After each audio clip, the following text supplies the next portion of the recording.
Hello and welcome to this week's episode of the $1 Billion Movie Club. This is the show where each and every week we look at movies, we see they made money, and we're like, green, more like yellow, right? There's a lot of yellow because of the minions. I am your host, as always, Christian Simpson, and with me is Pawan Mehta. hello, Pawan Mehta. Hello, Masinson. What movie You a are fan we of the talking about minions? today? You a fan of the minions? Uh, Usually, yes. Usually. Oh no, what is that? That was in store for this week's episode? We will find out. But this week we are discussing the hit animated film Despicable Me 3, released on June 30th, 2017, with a budget of $80 million. Relatively low for Damn. we usually cover here. $80 million. Yeah, that's soft. Yo, listen. If you could turn it around like that, good for them. Flip it. Trying to remember if that might even be less than the minions. Anyway, directed by Pierre, Coffin, and Kyle Balda, co-directed by Eric Guillon, Guillon, Guillon.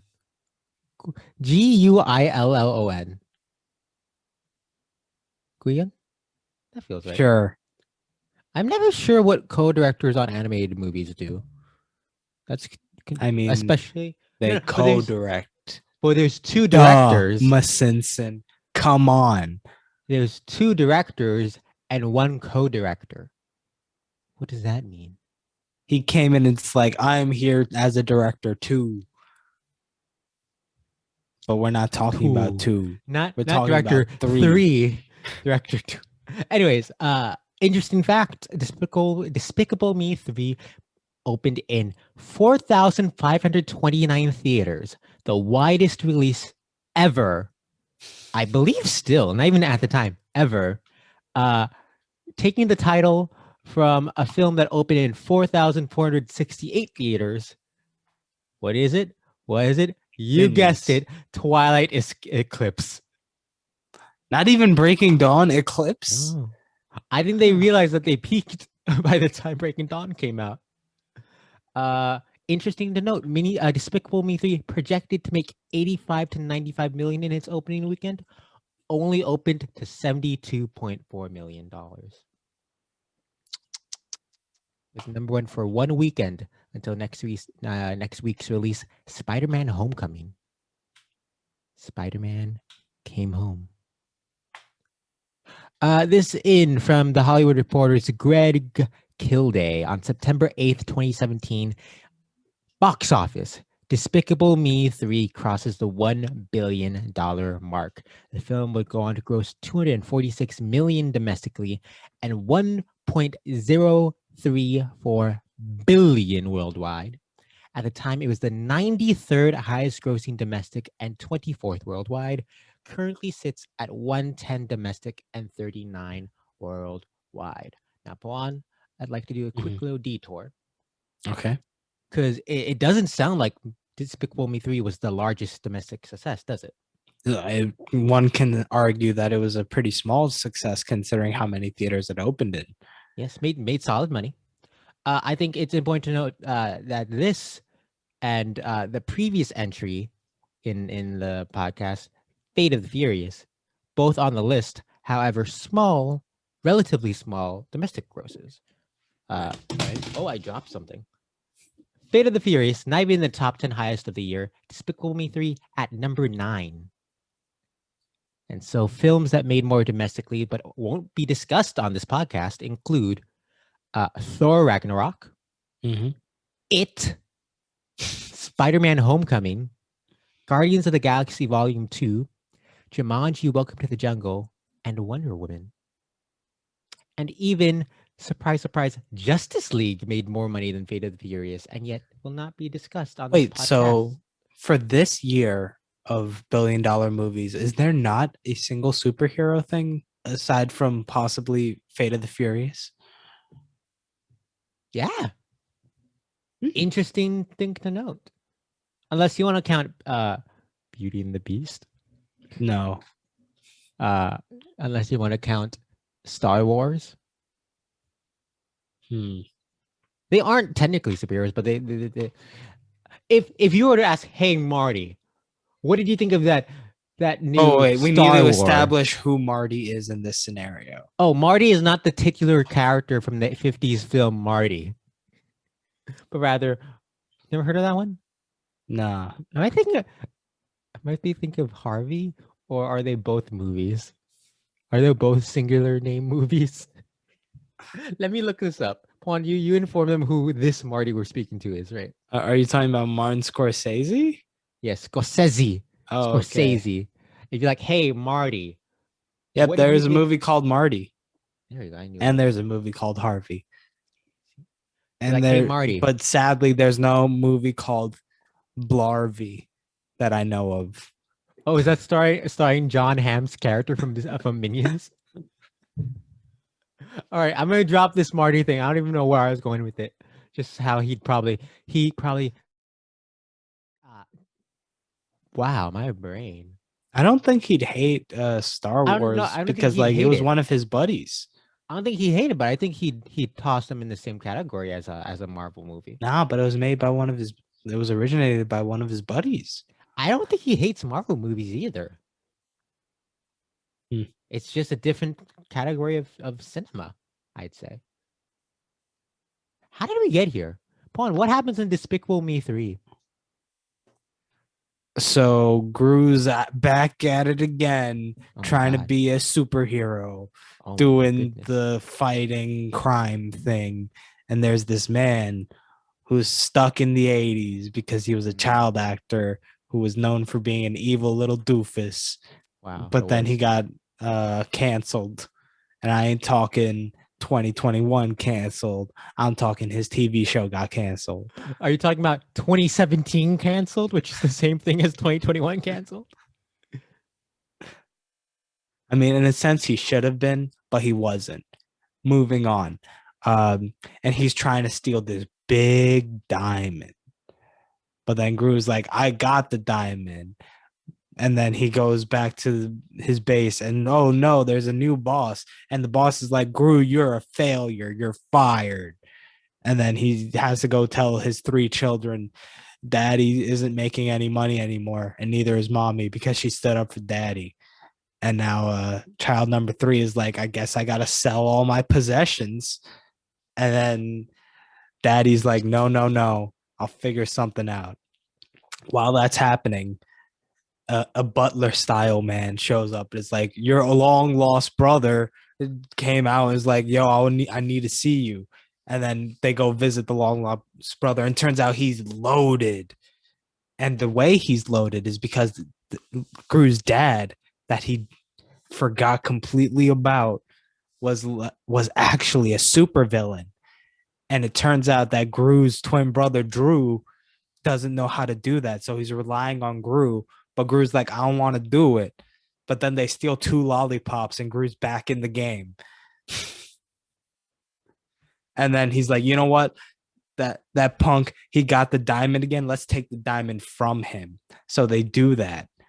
And then hijinks ensue. The minions leave at some point and they come back again. And then, oh, look, they got jobs back. I was enthralled by your retelling as I eat my M&Ms.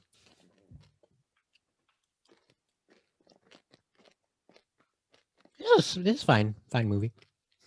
It's okay. One thing I will note is that it really feels like the minions were just there because they had to be there.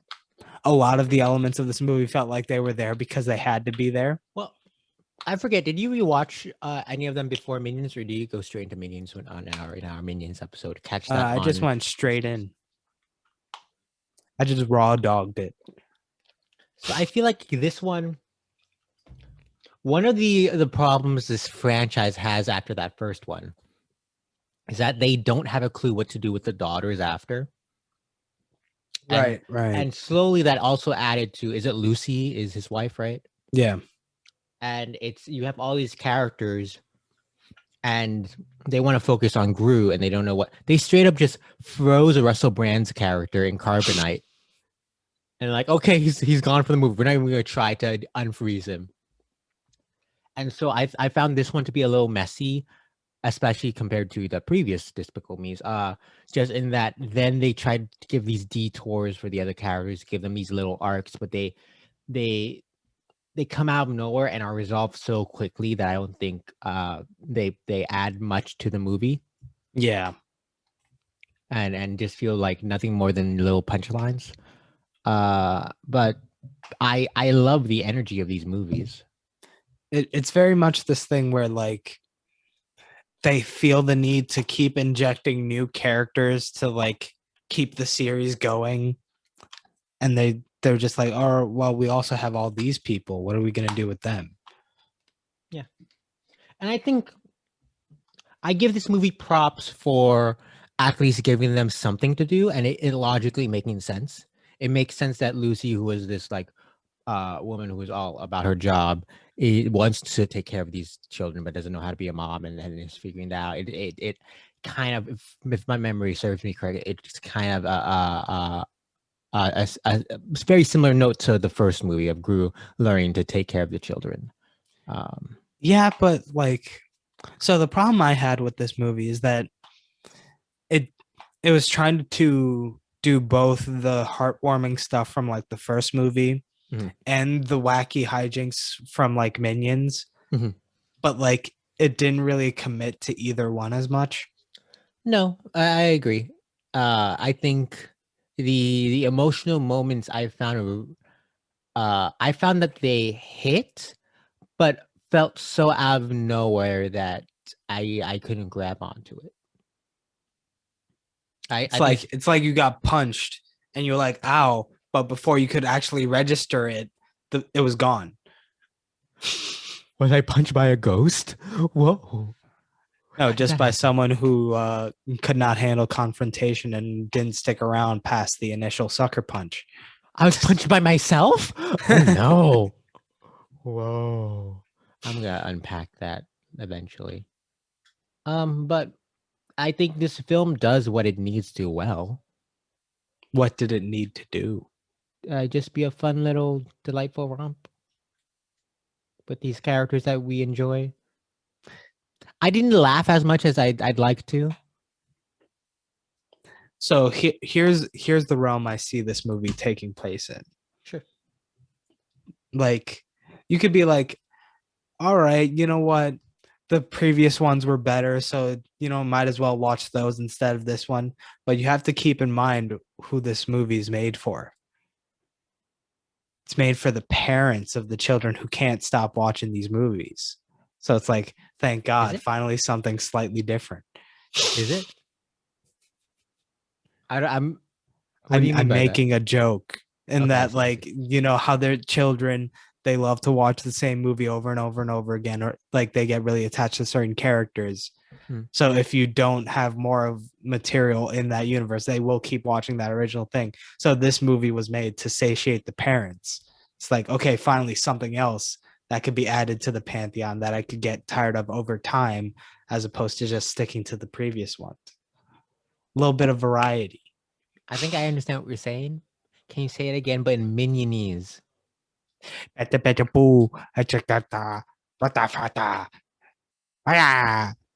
dare you say that to me? I'm hurt. I'm hurt. All right. Or you just can Speaking stare of down now. You minions, can stare down speaking over of Zoom. minions, Staring down doesn't work on an audio platform. speaking of minions, th- damn, do they really feel superfluous in this one? They really were They just do. like, all right, let's just push them all out of this movie for now. You know what weirdly hit me like the first 15 minutes of this movie? What? After watching Minions, I'm like, okay, Minions follow the most evil thing around, and Gru is no longer a villain. Why are they there? And then they addressed it, and I didn't like what happened. They're so out of the action. The antics they have fun, right? Them on the singing contest, them pulling a Paddington Bear and taking over a prison. Was it before Paddington though? Same year, I believe. Same year, yes. I don't know. I don't think they pulled a Paddington because they didn't Oh, reform the prison. they didn't reform the prison, but everyone was listening to them. They were in charge, you know. Mhm. See, what they could have done in that is like explore some character growth for the minions. You have a point. That's for the Minion franchise. No, but see, the thing is, they're exploring the past with that. We need to see what they're going to look like in the future as well. I have a question for you. Mm-hmm. So in the film Minions, yes, Yes. beloved hit, inductee in the $1 Billion Podcast. I don't know what number off the top of my head. Let's say at least number 48, possibly higher. I think there's only 47. The main three characters are Kevin, Stuart, and Bob. Yes, Kevin, Stuart, Bob. Are they in this movie? You know what? You can't prove that they're not. That's a fair point. Just like I thought we'd at least get like a cameo from them. But it's obvious that's those ones, but no, we got Mel. I don't even remember Mel in the previous ones. You know, I kind of like how each movie they're like, you know what, we're gonna highlight this minion, even though they all look the same. It's just a different name. Do they have different names in the other? I don't even remember. I think so. Oh, like there's different minions highlighted. Sure. They'll say different names. So there's that. I do want to compliment this movie in one regard. I don't know if it's because I don't watch as many animated movies nowadays as I would like to. I don't know if it's because it's not a Pixar movie, so I have lower standards. I don't know if it's because it's a slapstick comedy, and so I was expecting something different. But the animation in this film is gorgeous, and I was really taken aback by it. Whether it's the water in the opening chase scene, or not even chasing, but in the opening scene when he's going across the water, whether it's the way their eyes glisten, whether it's how when they first come to the house and it's all quiet and the girls are going to surprise them, and you see the moonlight shining through the windows, or the water going down the butler's umbrella, or the way the overalls of the minions glisten. I don't even know if glisten is the right word there, but with the wetness of the rain, I was shocked, and I was pleasantly surprised, as well as like the way the camera focuses on stuff, which is weird to say for an animated movie. Is there a camera? How does that work? But it impressed me, and it's great to know that the animation. I was on such a roll with words and I lost it.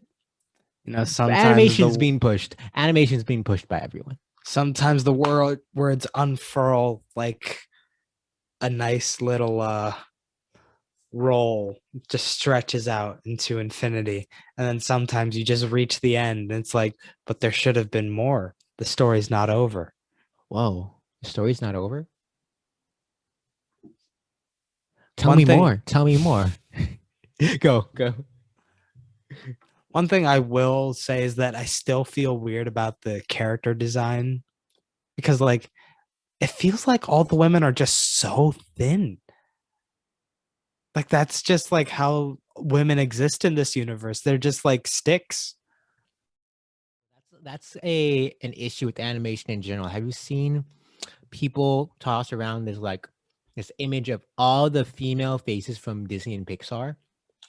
They're all basically roughly the same face, but all the men are much more character-y, much more molded to fit each role, and that seems to be just an animation problem. But you're right, all the women are like the same body model, and it is frustrating. It was fun seeing them steal the lollipops. he really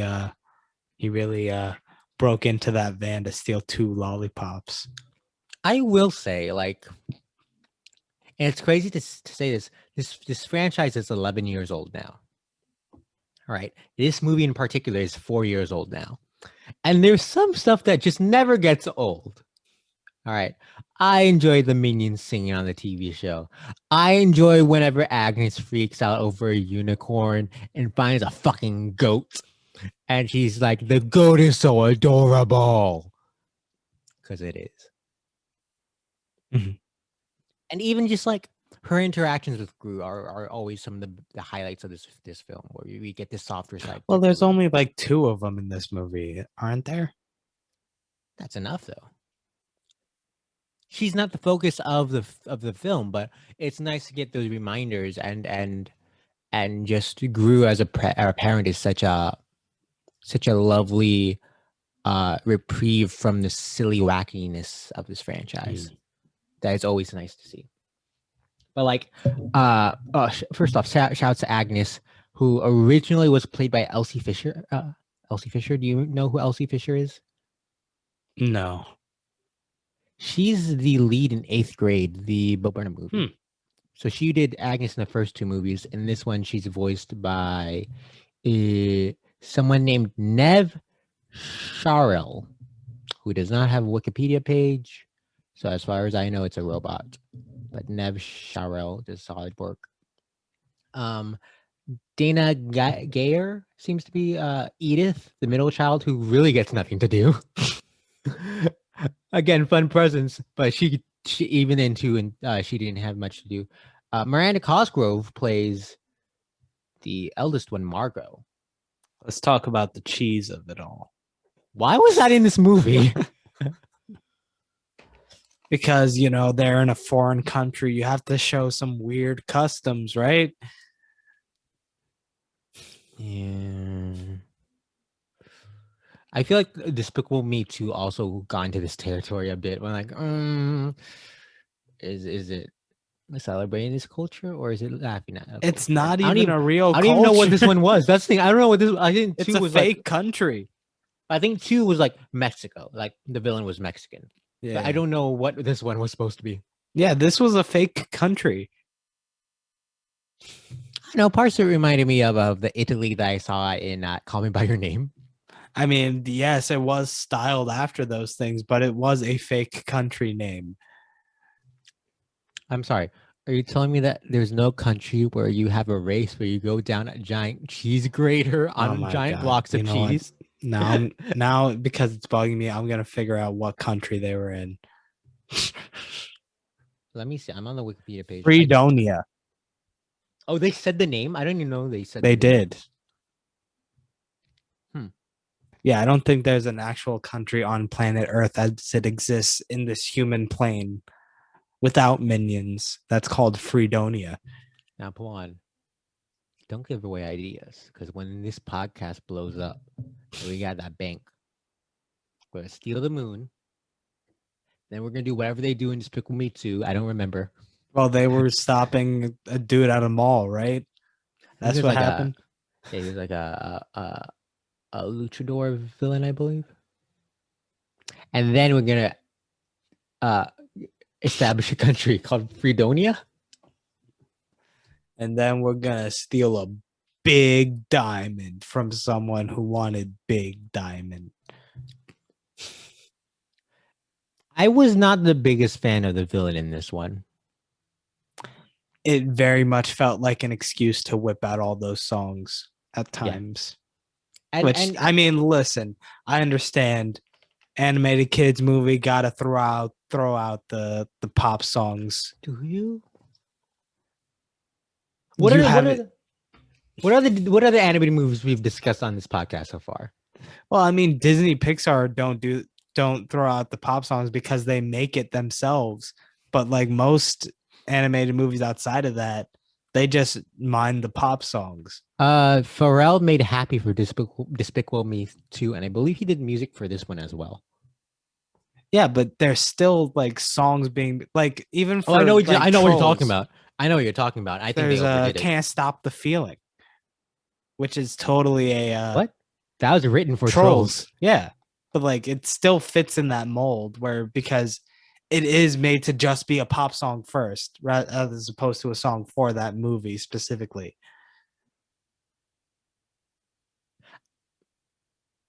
I think I get what you're saying. I don't know what. All right, let's move on.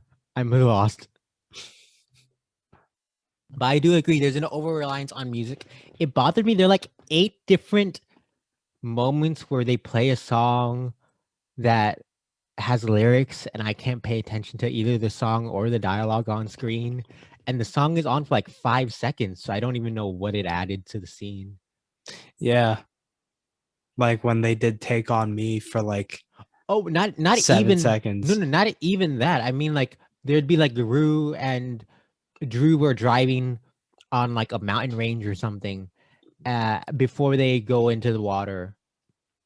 And it sounds like it would have been one of Pharrell's songs just playing.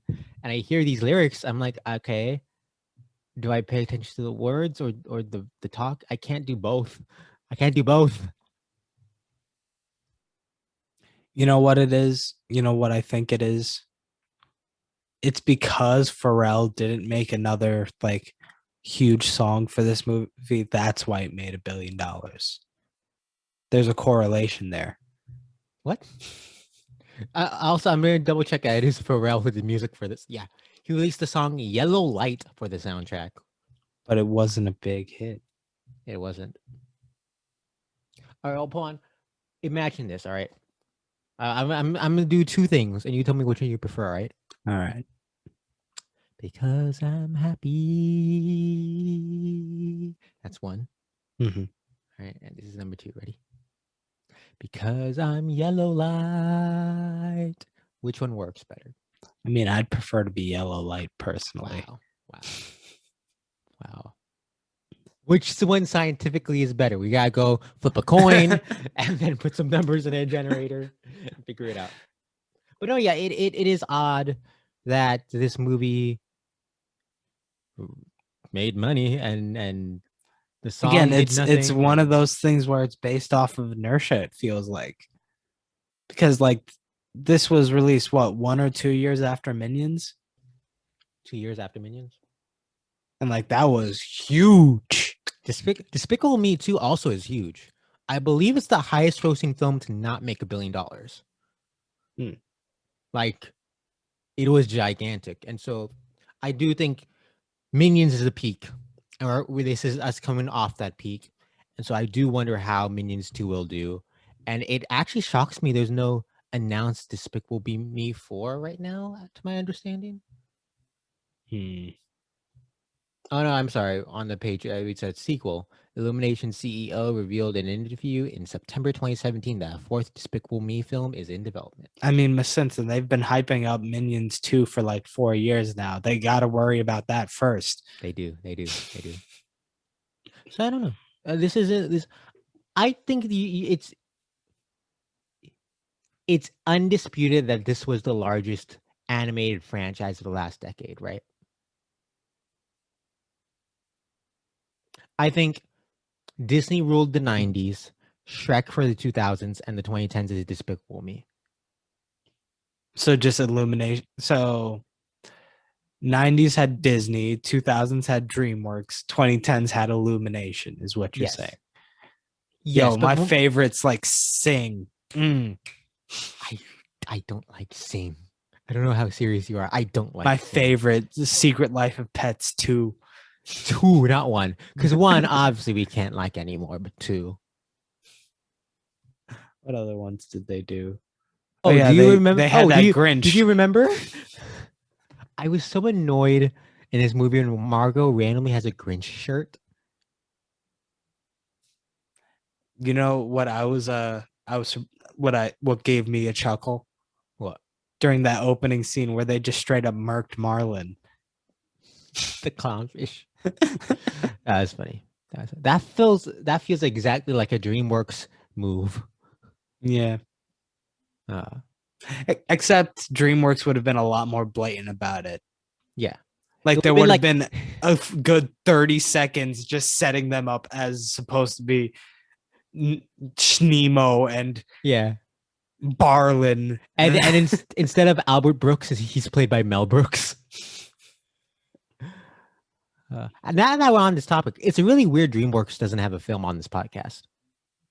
Right? Well, when was the last time they were really huge? It was before movies started to get $1 billion regularly. Sure. There's two Shreks after. Yeah, I know. That second but Shrek Shrek was so. 5, but Shrek 5 though, they're Sure, gonna make a comeback. sure. But no, yeah, it's odd. Even like How to Train Your Dragon had 3 movies, but I feel like they were always more critical successes than box office successes. Kung Fu Pandas made Ants. money. Ants. Oh, everyone's favorite film, Ants. Hey, Poan, I got this idea, all right? You know how Mhm. Pixar made an Ant movie? Well, what if we took DreamWorks, the second tier Pixar, I right? mean, Ants And we came out took before Bug's we took Life. everyone's no, what isn't the story that the dude who like ran DreamWorks was working at Disney and was fired or something, and then took that idea to DreamWorks and was like, let's also make an Ant movie. Yeah, but his Ant movie came out before the other Ant movie. Yeah, but remember who stars in DreamWorks' Ant movie? Who? Woody Allen. Huh. So that's Uh, so we don't talk about that one. wait. But like that same dude went back. I think it was Eisner Was it Eisen? I don't think it's Eisen. Or maybe. because he did go back to Disney after that. No. After working at DreamWorks, he did go back to Disney. I'm gonna look this up. I'm looking this up. I'm like Uh, 95% sure. Katzenberg. Katzenberg. Katzenberg. Who has no he Oh. What? After departing Disney, he was a co-founder and CEO of DreamWorks Animation. He has since founded a new media and technology company called WonderCo and was the founder of, wait for it, Quibi. Oh, right. Yeah. He had that Disney and DreamWorks money behind Quibi. I still have the Quibi app on my phone. Does it For the work? hell of it. I don't know. Let me open it and see if let's so this is my phone. I'm opening Quibi. Let's see what happens on Quibi. Do you ever watch Quibi? No, I never tried Oh, Quibi. could not load products. I checked out there's like a Because Princess Bride remake. they decided to release a thing for the in between moments of your daily life as you're out and about in the world during a national pandemic. What during the specific point in it when everyone was still inside their homes. Yeah, yeah. Hey, Puan, don't worry. If you want to watch the hit Quibi shows like Chrissy Court, Free Rayshon, I think was the show that won 50 States of Fright. uh you can watch it on your Roku channels now have Quibi shows. Are you aware of this? I mean, I don't have a Roku, so I don't know. Roku acquired Quibi's library. The desperation of the streaming wars, ladies and gentlemen. Damn, I guess I gotta go to get a Roku for Chrissy's Court. Gotta. Classic. So wait, check if it needs an update before you delete I'm not deleting it. it. If I update it, maybe it will do nothing. It'll be like dead. Who knows? What Maybe bothered if. me Okay, go ahead. to get back on topic of Despicable Me 3. Mm-hmm. You know what bothered me about the cheese storyline What? was the fact that the boy was his pig proposal engagement was turned down, and then the other mom comes. Yes. Mm-hmm. And it's like, oh, there's gonna be some sort of drama. Something's gonna happen. But no, Lucy stops it right there, then, and there goes the story. See what annoys me about the pig uh fiance proposal, that's the word,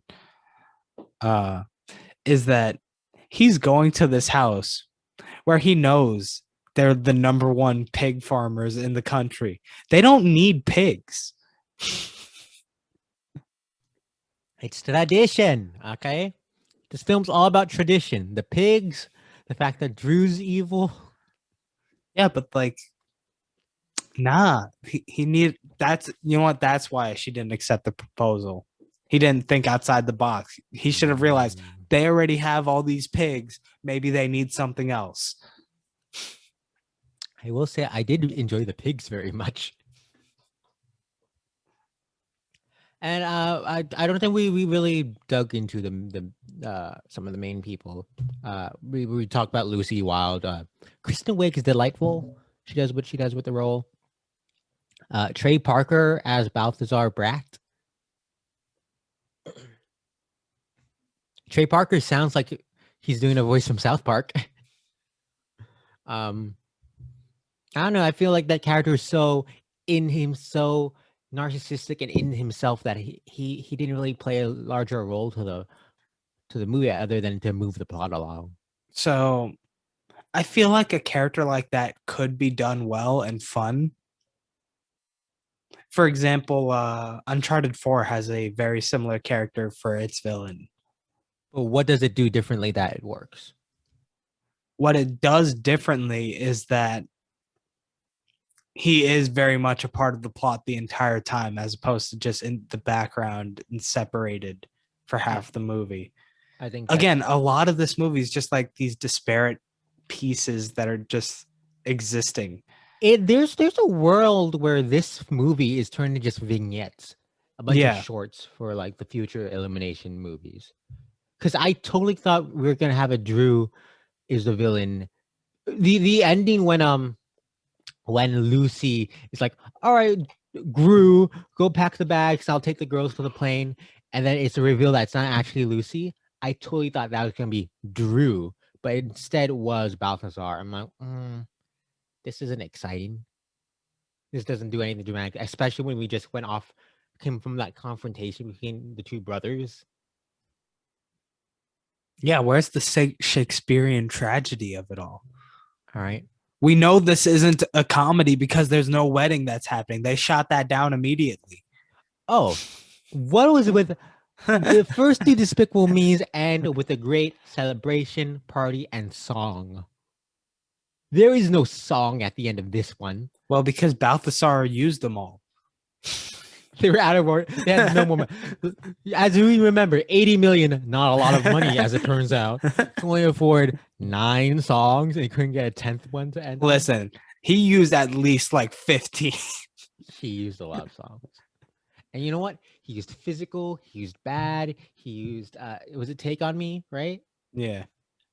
Great selection of songs. Great selection of songs. Of course, it was all what 80s. So, like, again, throwing a bone to the parents in the audience. Pawan, for those of the listeners who don't know about these songs, what if I name a song and then you sing it? But only Geez. just to make sure we're not copywritten.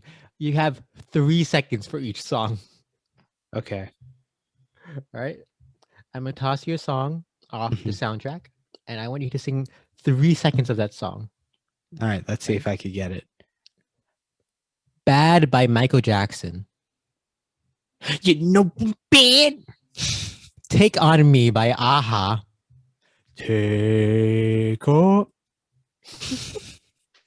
Physical by Olivia Newton-John. Shit, I don't remember that one. I will say, I I'm looking think at it the went sound- like physical. Yeah. I'm looking at the soundtrack. Bad and Take on Me are the only two, as well as the Gilbert and Sullivan song that the Minions sang at the show. Oh, from Pirates of Penzance. There was one song that I remember a lot from when I used to frequent a gym. Long story that I don't need to get into. But I was like, oh, it was cool to hear that one again. Was it the song from Pirates of Penzance? No. Were you working out to some Gilbert and Sullivan music? Nah. It was I'm going through the list. Going through the list. Shout outs to Julie Andrews. Julie Andrews is one of the great American treasures. She's not in Despicable Me 2, but comes back in Despicable Me 3 for very There's briefly. definitely more than 16 songs. There has to be. I'm a big fan of the line when Gru says, "Oh, I thought my dad, you told me he died of disappointment." It's like, okay, Gru. Not the brightest knife in the drawer. What, you don't think that's possible? To die of disappointment. Well, I mean, that's the PG way of saying the actual way he died. Of Dishonor on the family, bro. Disappointment. I'm not going to go further with this. okay. Listeners, if you think you know what Pawan's trying to say, please send us an email. Pawan, what is that email? $1 billion movie club at gmail.com. Cool. It's also Cool. going to be in Hit the it up, hit it description. up. It is in the description. Yeah. And if it's not in the description, send an email. Let me know. Where's that email, Pawan? $1 billion movie club. No underscores, no spaces. Oh, At gmail.com. Am I spelling out? No, you're not. No, this is no. That's right. I'm the edgy improv guy. People usually say like the improv rule is yes and I hop into the game like, what if I said no? That's a level 83 improv move. Oh my god. I'm bowing down to you. Oh. And then we barely touched Steve Carell as Gru and Drew. Mm-hmm. He's fun. I think he really embraces the two different characters. I love the scene when when they're pretending to be each other because of how dumb it is. Oh yeah. Honestly, I'm here for jokes like that where it's very obvious to everyone, but they're just like going with it. It's like, I'm pulling one over on you, but they're like, nah, bro, you really not. And they're just like, The twins are living their best life. And just like Agnes, who didn't want to tell Edith, who didn't want to tell Agnes that the goat wasn't a unicorn, no one wanted to kill their joy because they were having so much joy. You know what I'm saying? The song I was thinking of was Into the Groove by Madonna. Cool. I was waiting for I was wondering if you'd ever find it. And can you give a quick snippet of that? Get into the groove. Thank you for the snippet. All right.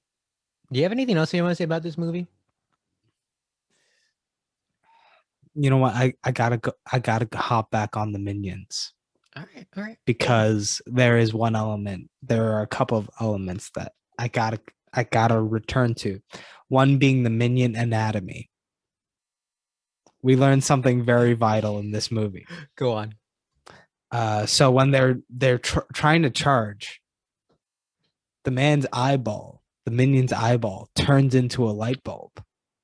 So there's an electric current that runs through minions. So that's something we learned about minion anatomy in this movie. So they aren't just flesh. There's some sort of metallic thing that can run currents like that within them. Are we aware if this is all minions, or maybe this minion was like last week's franchise Spider-Man? He was bit by a radioactive light bulb and then he can conduct electricity, or is it all a minion thing? Listen, I'm gonna currently run on the theory that this is all minions until proven incorrect. So you believe if it's true for one minion, it's true for all minions? You're making that blanket statement. See, the thing is, there's very little connecting them. Some can be like stretchier, some can be a little pudgier, some have one eye, some have two eyes. Yeah, so they're different. How do you know they're all? Well, if they all have different powers. See, that's the thing. There has to be something connecting them. So I'm thinking it might be this electric current. Is that why they're yellow? The conductivity of the minions. Maybe that's what unites them. Oh, so minions really just like yellow Pikmin. Yes, I You ever play guess. Pikmin? Yeah. I did not. That feels like a game you would have tried out, especially on the Wii U. I mean, I do have the darker, edgier version of that game called Overlord. I thought you were gonna say Nino Kuni too. No, Overlord plays the same way. It's just, hell instead of Olimar. Someone hasn't played Pikmin because there's some hell right there. Anyways, you had some more points you want to bring up about the minions? So like because we haven't been able to crack one open and see what's inside, because if you try to do that, as Blurb tried to in Minions, it just doesn't work. We have to run on these assumptions. That's all we have. May I ask, was it Blurb or Herb? So I think it was the scene where Blurb was interrogating them. Yeah. And Blurb was interrogating, and Herb Yes. just wasn't in the room, right? Right. Cool. He showed up right at the end as they were both as Herb just vanished, and then Blurb just vanished and Herb left the room. Who's at the on end of that first? scene. Who is it? I don't give a damn. Go on. Okay. The second one I want to talk about is how this movie tries to play around with minion autonomy, which is, again, another element that people who remember my rant from the Minions episode, they remember I was talking about how, considering they are able to do all this work, why don't they work for themselves? Why do they always have to chase after someone else to be the boss of them? Sure. And this movie plays around with it a little bit to the point where they're like, you know what?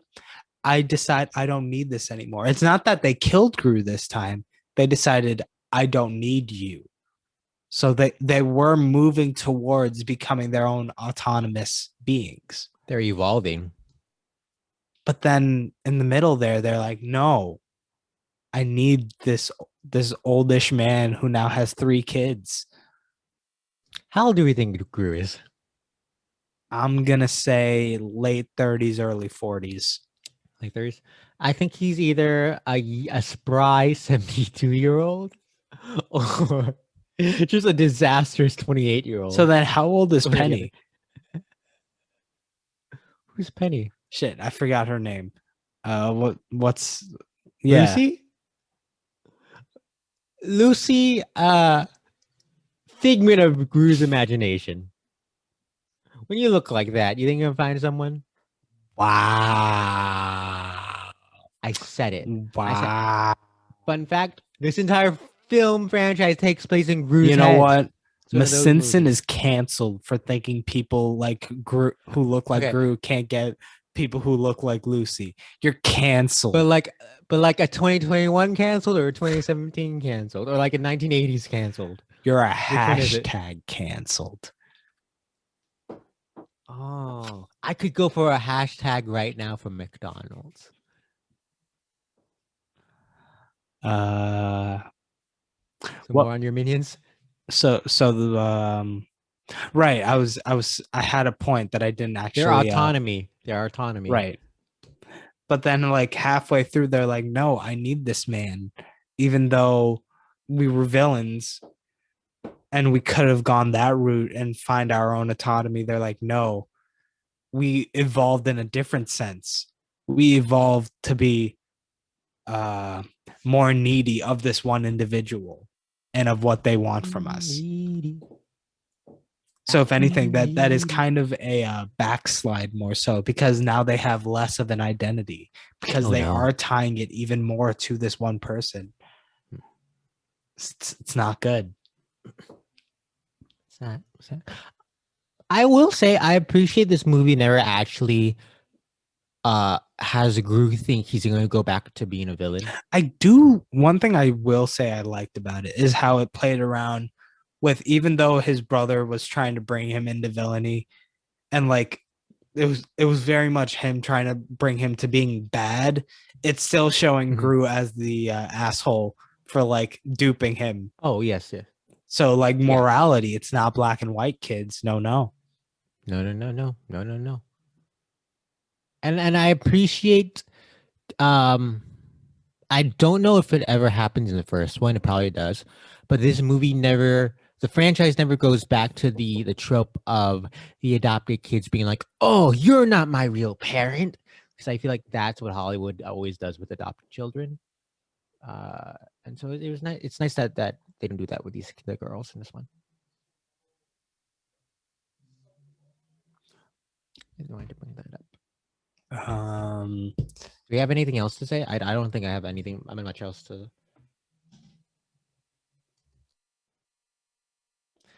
What I'm wondering Yes.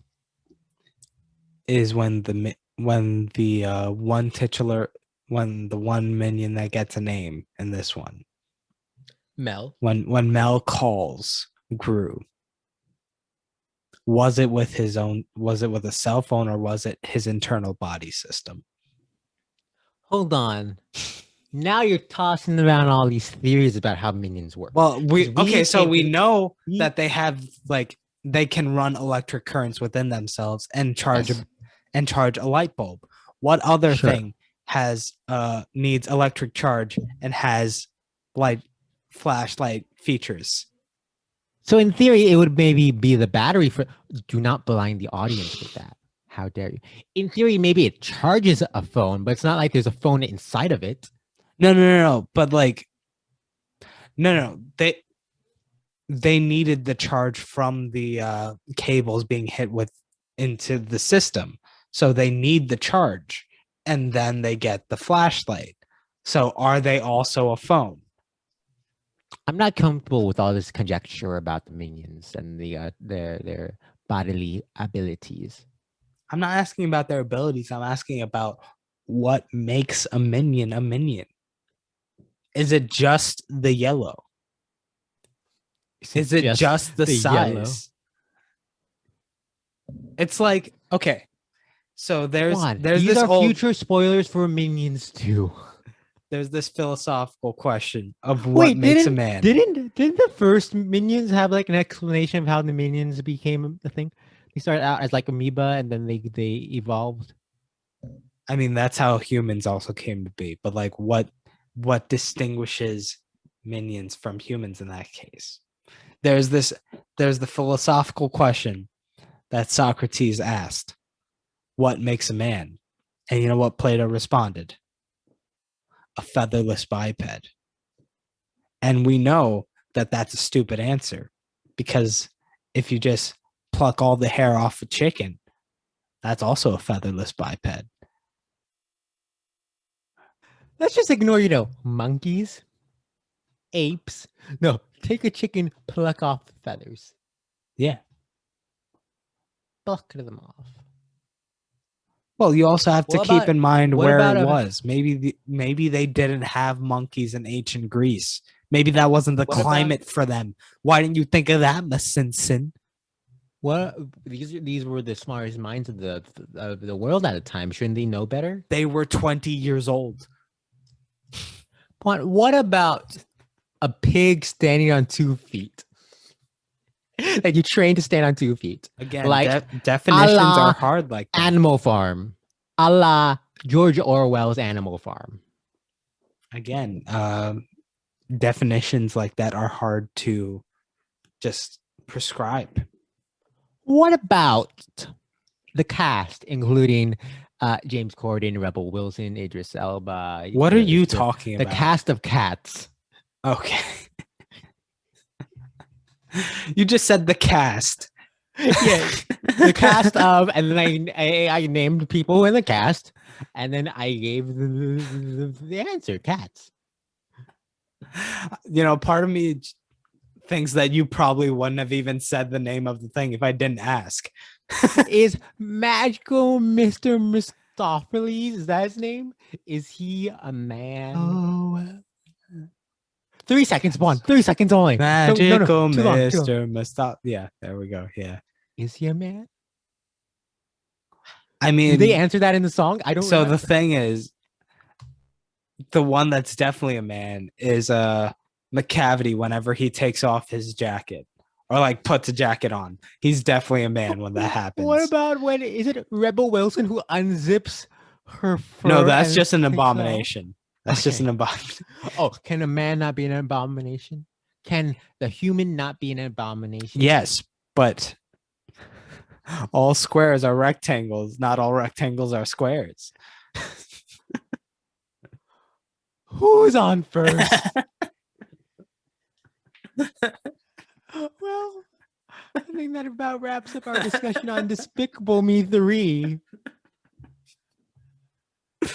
Anything else you want to Masensen, add? you were saying, wow, we've been doing so good at staying on topic these days. We've been on our shit. I think it is all fully on topic, all right? If you were to ask directors, God, I closed the page. Give me 1 second. Damn, that's Directors a really long Pierre, name. Coffin, Kyle Balda, and co-director Eric Guyon. So What did you want wait. people to take from this movie? Wait. So damn, I just closed this page. Is that a director or a co-director? That's a co-director. Nice. Oh, Okay. I will say, I'd like to mention Cinco Paul and Ken Dario, who were the screenwriters of this film. Other credits include Cats Don't Dance. Oh, the Santa Claus Classic. 2. 2, not 1 or 3. 2. Santa Claus 2. Horton Hears a Who. College Road Trip. All the Despicable Me movies except for Minions. Hop and the Lorax and the first Secret Life of Pets. It took me a while to realize that the Santa Claus movie, it's not just like Santa Claus. It's Santa Claus. Santa Claus. Like as in like there's this specific, if this specific thing happens, then that. Yeah. Truly the greatest title ever created. And one of the great delights of being an adult is realizing that. I think actually the third one holds the title for best title. Santa Claus 3, The Escape Clause. Starring, of course, everyone's favorite Martin Short as Jack Frost. Is that who he plays? Yeah, wasn't he in the second one too, though? I never. The second one called? No, the second one has Jack Frost, but isn't played. I haven't seen any of them, but I believe the second one has Jack Frost, but it's not played by Martin Short. Is it? What? Okay. Second one's just the Santa Claus 2. No. Yes. That's lazy. No. I don't accept that. Blame Cinco Paul and Ken Dario. I don't accept it. Why don't you accept it? Because for a franchise brimming with such creativity, how could they skimp on the second entry's title?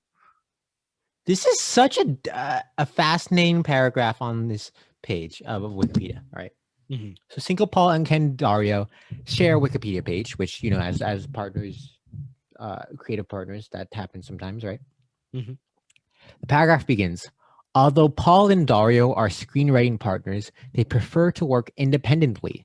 They divide up scenes and read pages to each other, trying to make each other laugh. Cinco, having an education in screenwriting, generally works on scenes that contain emotion and require the 3-act structure, while Dario, being more visually oriented person, usually does scenes with action, sight gags, and physical comedy. Both being members of the Church of Jesus Christ of Latter-day Saints, their beliefs have had significant impact on their careers. They prefer to write movies that are uplifting, optimistic, and for everybody while avoiding being preachy. Wait, Latter-day Saints, aren't those Mormons? I believe it is. But that's such a random thing to toss into this paragraph on Wikipedia. Yeah. That explains why there's no gay stuff in these movies. And how they always laugh at the idea of Gru or a minion in a dress. Right. They met when Paul wrote a musical for the Church of Jesus Christ of Latter-day Saints. It's his 150th year celebration of the pioneers' arrival in Utah, in which Dario had one of the leads. Hitting it off, having similar senses of humor, they formed a band called the Otter Pops, playing at local outdoor malls. Wow. Man, do they sound like losers.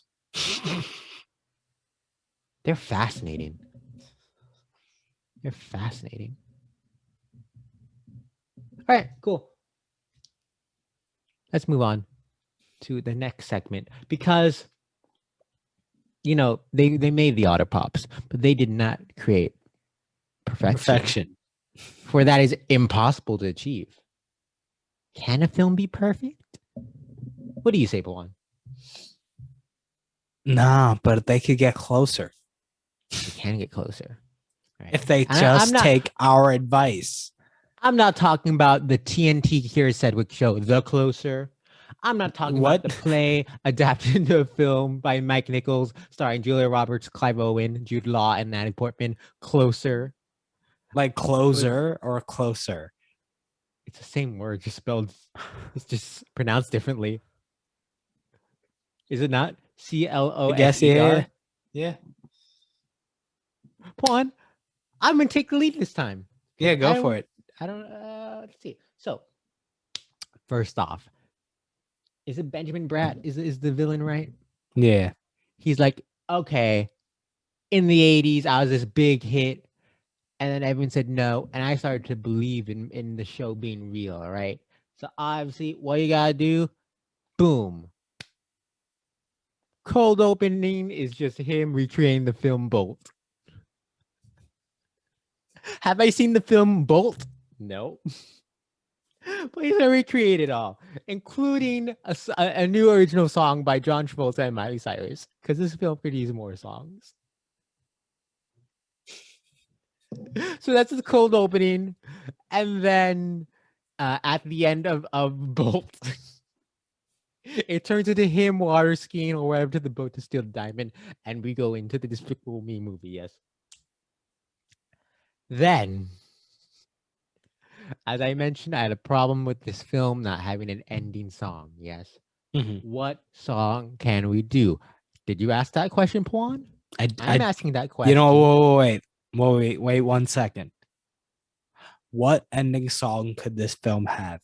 Wow, what a question. I wish I came up with that question. So I look around my room for some sort of inspiration, and yet I cannot find inspiration, for there is no song that can fit this film except for the one I'm going to say. You're really coming up with this. Hit Me Baby One More Time by Britney Spears. And so that's the ending song where everyone dances to it. Gru, Drew, Lucy, the daughters, the minions, Julie Andrews, they all dance to Britney Spears' Hit Me Baby One More Time. Possibly just called Baby One More Time. Who knows, right?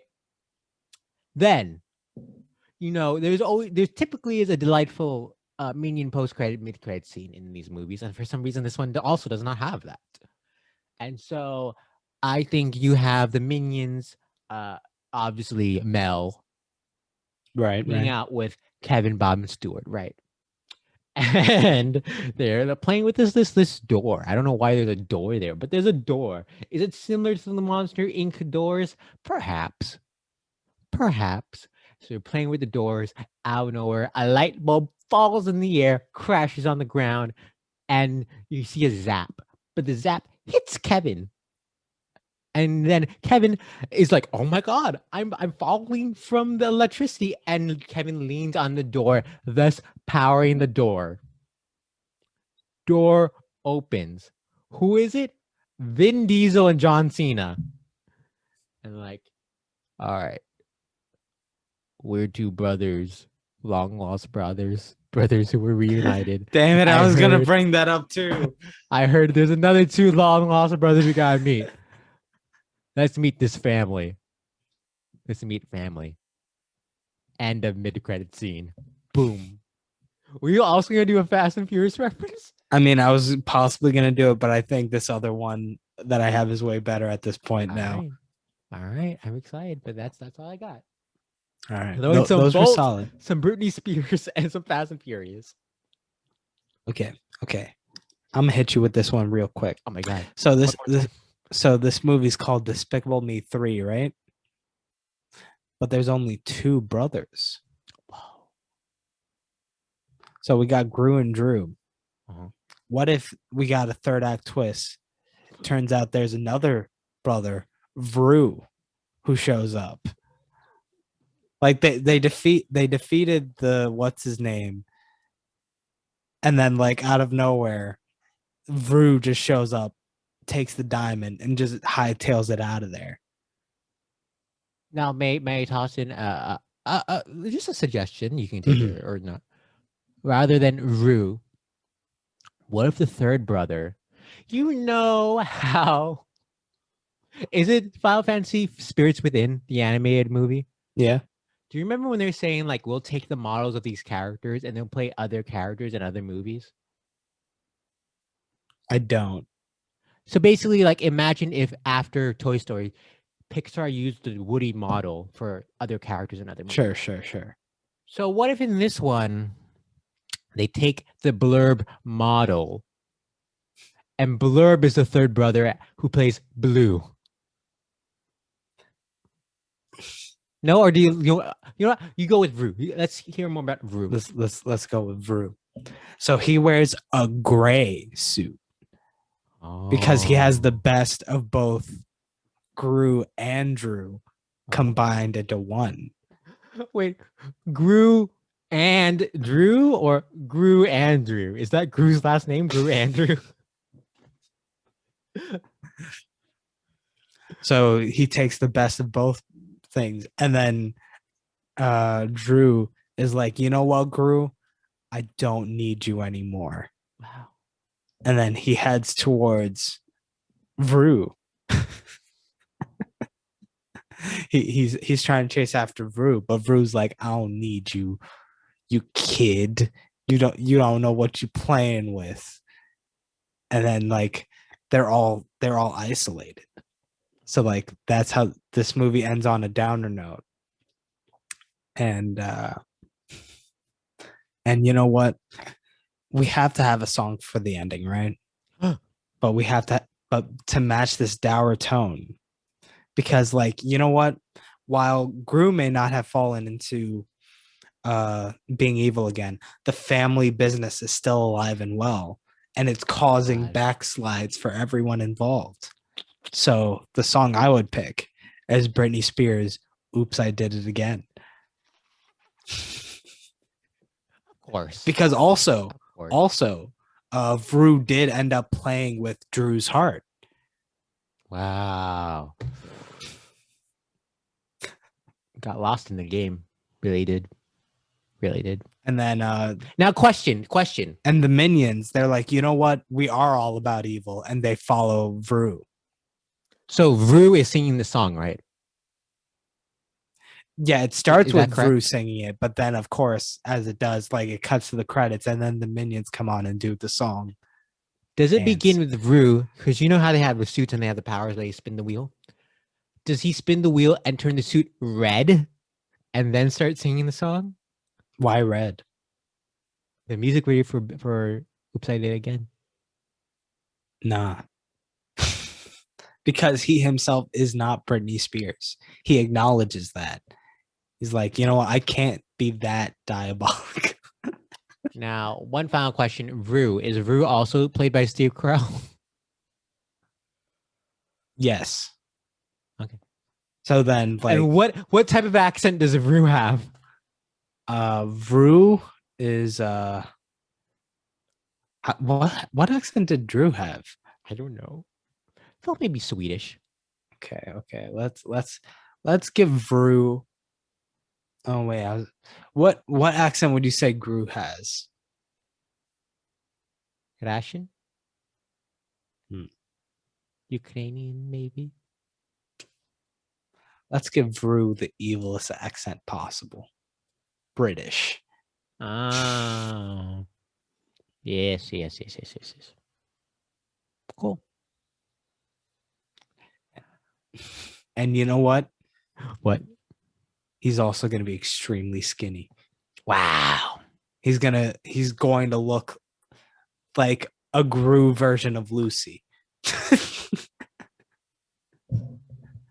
So the Lucy model with Gru's face? Yes. Fascinating. All right. Are we done? Did we fix it? So like because like Despicable Me 3, there's like 3 of him. That is like Oh, so so you see on the poster there's a 3, right? Mhm. So like the top curve of the 3 be Gru's face, and the middle thingy be like Drew's face, and the bottom curve be Rue's face. So the thing is, I want Drew to be a twist. Like we know Oh, so Drew's gonna show up. So if anything, it would be like maybe Gru is the top space between the number and the thing, and then it's bottom. And then if you combine the two, you see Drew. I see. It's an optical illusion. I hope audio listeners can picture what we're picturing. So then, thus also setting up a perfect sequence for 4. Which, if 4 ever crosses $1 billion, let's save it. Let's save it. Yeah. Well done, Pawan. I think we took this movie and we did something to it. We took it to the next level. Mm-hmm. But you know what? We can't observe how this movie is on that next level. We have to observe it at the level it currently is, objectively. Whoa, objectively. Yes. As if there's a science to it. Yes. There's a hard data is all that matters when it comes to literature, film, music, the finest of arts. Pawan, it's time to rank TikToks. It's time to rank Despicable Me 3 on the $1 billion ranking list. Right? Yeah. As always, we flip a coin.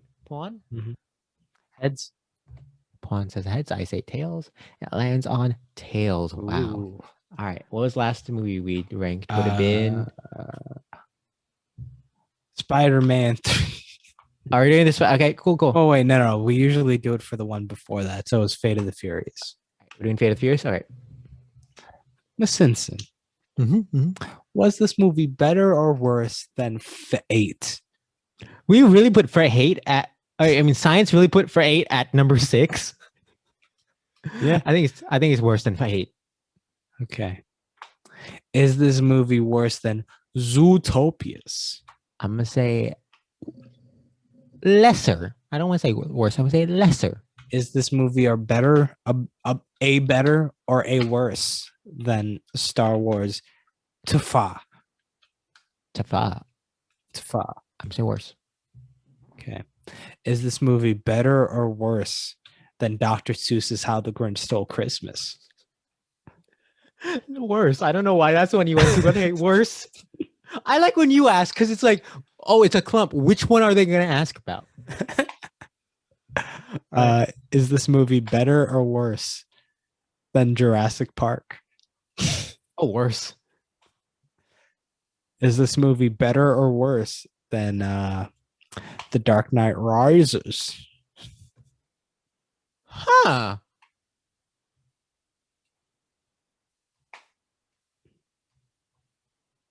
I surprised myself by saying worse. Oh, damn. Is this movie better or worse than Pirates of the Caribbean, Dead Man's Chest? I like Dead Man's Chest worse. You know what? Let me ask it a different way. Is this movie better or worse than Transformers Age of Extinction? No. Yeah, I said Man's Chest. So we're below that now. Okay. Is this movie better or worse than Transformers Dark of the Moon? Better. Okay, I guess it's at 39. Number 39, Despicable Me 3. You know what's funny? I came into this podcast thinking, okay, if asked, I think I would say this better than Minions. And then the conversation happened. I'm like, I don't know if I'd still say that. And you didn't even ask Minions.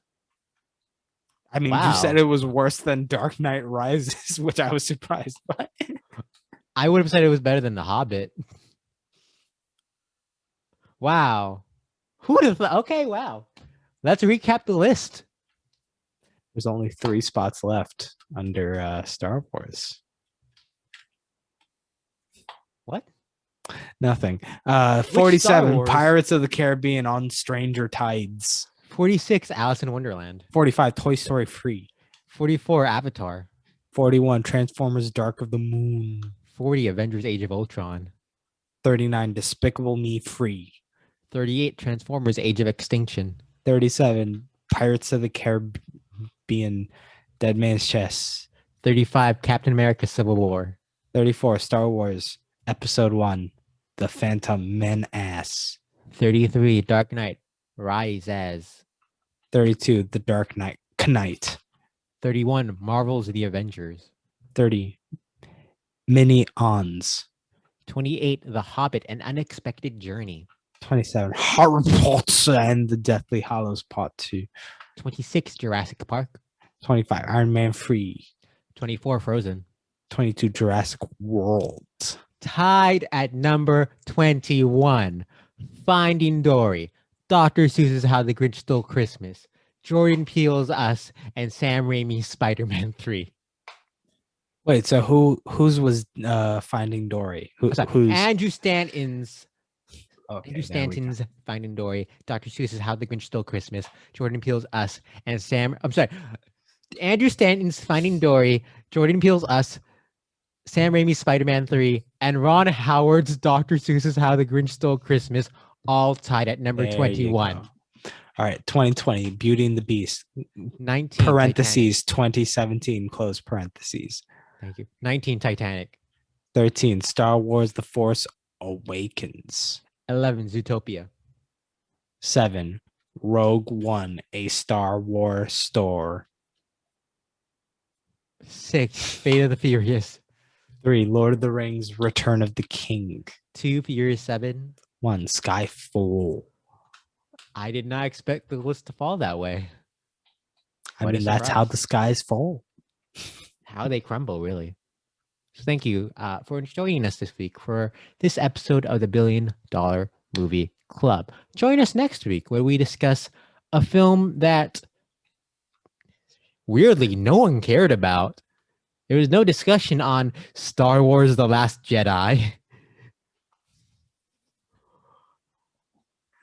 Yeah, I mean, like, why would you have thoughts about this movie? I don't even know. Like, what are we going to talk about? Stay tuned. Find something. We'll find something to talk about. Follow us on the Apple Podcast, the Spotify Podcast, the Google Podcast, the Quibi Podcasts. Follow us on our mailing list. Simpson, what's that mailing list? We have a mailing list? How do mailing lists work? I mean, what's our email? That's different than a mailing list. It's the same. What's our emailing list? Happy? Is it $1billion-movieclub@gmail.com? Yes, it is. Cool. Send us to our P.O. box. 479 green box. Oh, Green Box. Green Red Box Road. is my favorite film in the Green franchise. I love it more than Green Room and Green Book. Green Box. Shout outs as always, Maxis Makio, for the incredible art that you probably seen when you're either looking at it on the YouTubes or the Spotify's. I mean, if you haven't seen it on YouTube, like and subscribe on the YouTubes. If you haven't seen it, I'd be surprised how you manage that. That's how you crazy. managed to get here without seeing it. That would be crazy. insane. That sounds despicable. Show us that pro strat one of these days. Just send. If you figure it out, create a video of it, upload it to YouTube, and send the link to our email. And what's that email, Pawan? $1billion-movieclub@gmail.com. With that, I thank you. Thank you. And join us next week for when we talk about a movie that's in a franchise that I don't think we've ever talked about ever in the history of like existence. Like, this is a really niche one. Yeah. I wonder if anyone's even heard of it. Weirdly, I assume it's the last movie in the franchise. There's last in its title. And I feel like, personally, I do consider it the last movie of the franchise. But join us next week for that. Thank you. Good night. Let's get physical. I want to get physical. Oh. You're muted. I don't know if you know you're muted. I know. Okay. Meow. Do you know? Do you just meow? Maybe. Meow. This is all staying in. Clapboard already came down.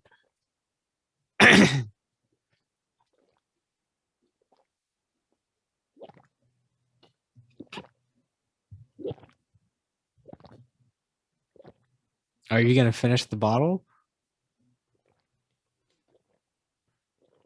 Oh God. Okay. I guess I gotta prepare for some Pawan alone on the mic time at some point during this episode. I feel like we have an adequate amount of shit to put at the end already.